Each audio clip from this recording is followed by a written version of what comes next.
wanted to come in here just to talk a little bit about gluten.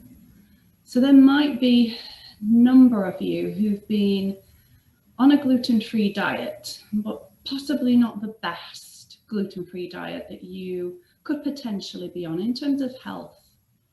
So quite often, if we're experiencing gastrointestinal symptoms, now this could be stomach pain, cramping, it could be urgency, it might be generally feeling really sluggish, constipation, bloating, whatever it might be, whatever type of presentation that you have been experiencing.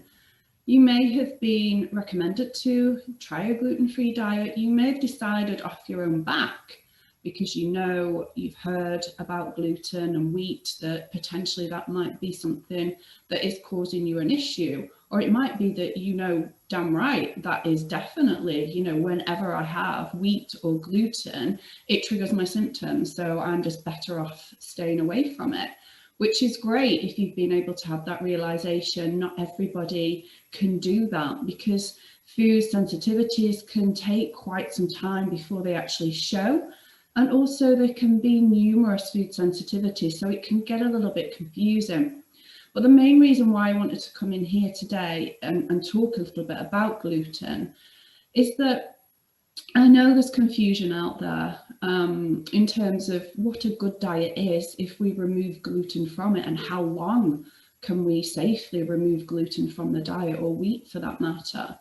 Wheat is such a staple part of most people's diets, but unfortunately it causes a lot of problems. And the reason for that is because modern wheat does not represent the wheat that our ancestors ate. It's been manipulated to the point where our bodies no longer recognize it. And this is so that the growers can have more of a yield because it's so popular and it's so much in demand. So that can be one of the reasons why people really struggle with wheat and experiencing a lot of problems with their gastrointestinal system after eating wheat. Now, gluten, for example, has to be stayed away from if you have celiac disease. That's an absolute must. However, you may not have celiac disease, but you may have a gluten sensitivity. And if you continue to eat gluten, it's going to continue to damage your body. And therefore, it may be that further down the line, you do end up developing a celiac disease or some other kind of irritable bowel disease. So you want to be mindful and listen to the body.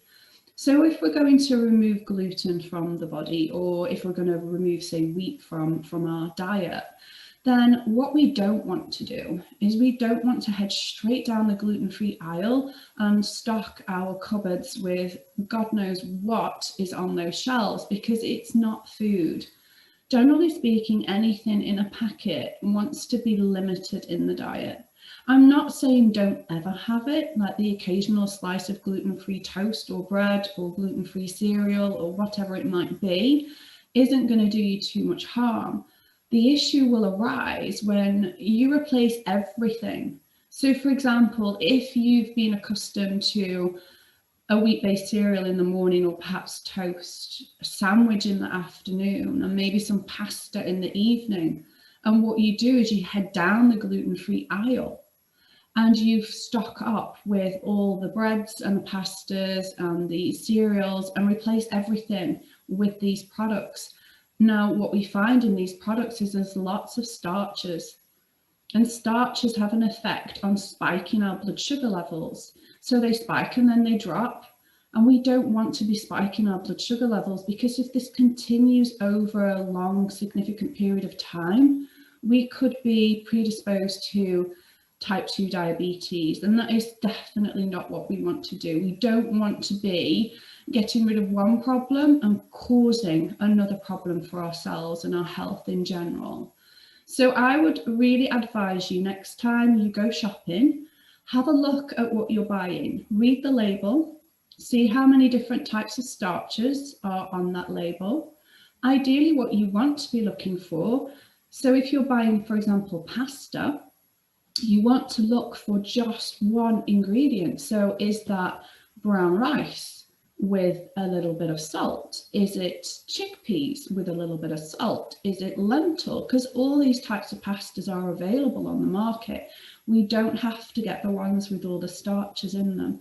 Ocado.co.uk do a great range of different types of gluten-free products, and you can read the label so you can see which ones are going to be better for your health in the long run. So I would definitely recommend doing this, but I would also recommend having more vegetables, and we can use vegetables in place of things like pasta. So get yourself a spiralizer, do some courgette. I absolutely love it. You're going to get way more nutrition. And also, if you need to lose weight, then it will help you to lose weight also, because there's lots of calories in carbohydrates. So if we want to keep trim and slim, then I would advise, yeah, go for the veggies. So I hope that that has been helpful. If you want any advice, if you are embarking on a gluten-free diet and you're really at a loss and you don't really know what you should be doing, book in for a free consultation off my website. You can either head over to inner-health-clinic.co.uk or my newest website, transformyourgut.co.uk. Either of those, you can book in for a free consultation. I'd be more than happy to chat with you about your diet, what you're trying to achieve, and see what I can do to help you.